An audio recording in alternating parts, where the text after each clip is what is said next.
Gagawa doon. Magkaiba Eh, ang kuko mo, ito mas malalim yun doon. ito mas malapad. Eh, hindi mo naman... Hindi, ito dating namaga. Na ano to, na overcut ng gusto. Si Julian. Kapangalan ko tuloy. Si Julian. Ano, tinalian niya yan ng lastik ko. Ubing-ubing na talaga. Bakit? Namaga sa iba rin ako ng palinis. Parang hindi mo maramdaman. Kaya niya yan na overcut. Kaya magkaiba na siya. Tagal na no, sa taon na din. Nagpalinis ka sa iba, tapos binalik mo sa kanya. Sa kanya. Ang ginawa niya, tinalian niya yung paa mo para ano. Nilastikan niya. Pag ganun po, ma'am, Para mamanhid. ang unang igagamot po doon, tubig na mainit na may asin sa gabi. Tapos, iwasan mong masaktan siya, ma'am. Oo, ano na kasi.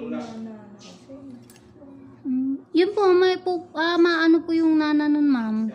May ibsan po. Opo. Hindi ko maintindihan na ipoposisyon ko sa upuan. Napapaangat ang puwet ko eh. Sige, ma'am. Hindi naman.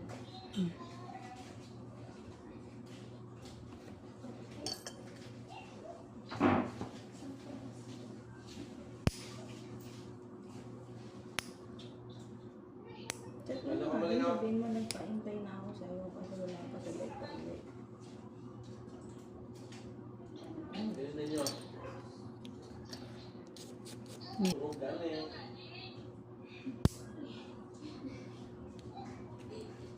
Kulit ka man daw.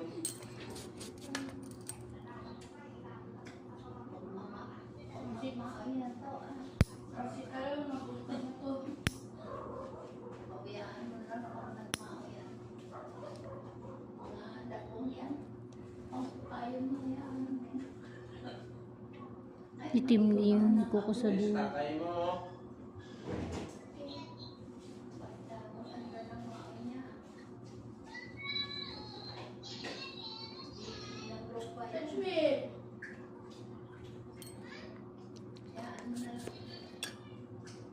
Nay.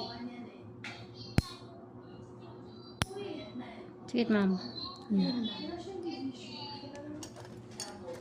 Sige, ma'am. Straight mo lang. Ako na bahala. Ako na bahalang babaluktot sa katawan ko.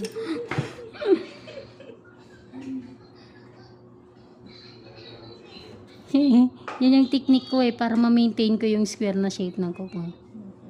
Naka-straight lang ang kuko. Ang paa. Ako yung babaluktot.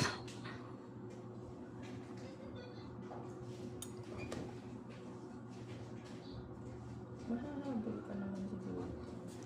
Okay naman yun, ma'am. Sa sobrang haba niya kasi nababangga. Kaya gumaganon. Pero pag i-maintain mo yung kuko mong laging podpod, hindi siya nagagalaw. Uunat po yan, ma'am. Tapos bihira lang po kayo magpalinis.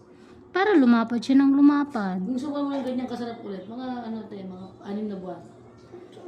Pero kung papipili mo sa kuko mo, ma'am, gusto ko yun. Straight kasi siya eh. Meron pa po yun na din.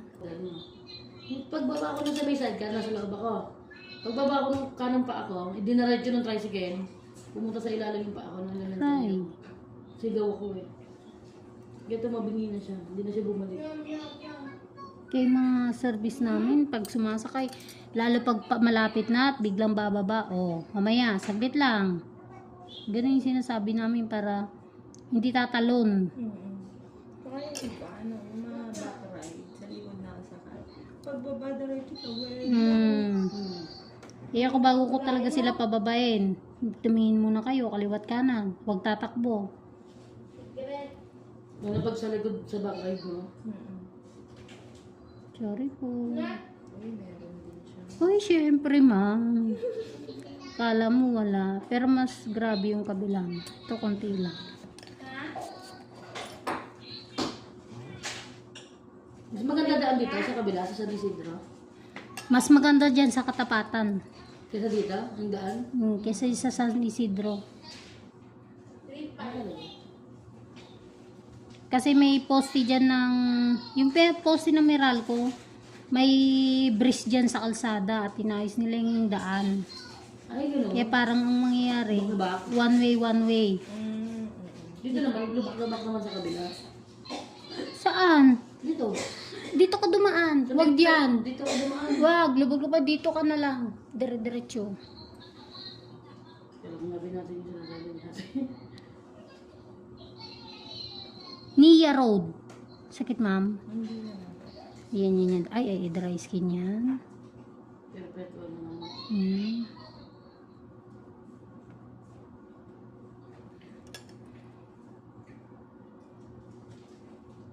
Ito masasabing meron.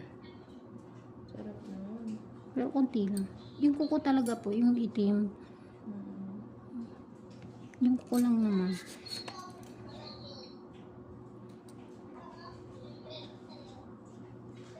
May manunod na naman dyan. Sabihin, ang dumi pa nung gilid ng kuko.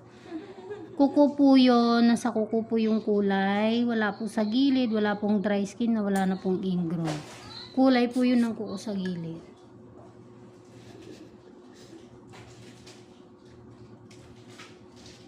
Akala kasi ng mga iba. Madumi pa. Purkit maitim, madumi pa, meron pa. Hindi nila alam, minsan nasa kuko lang talaga siya.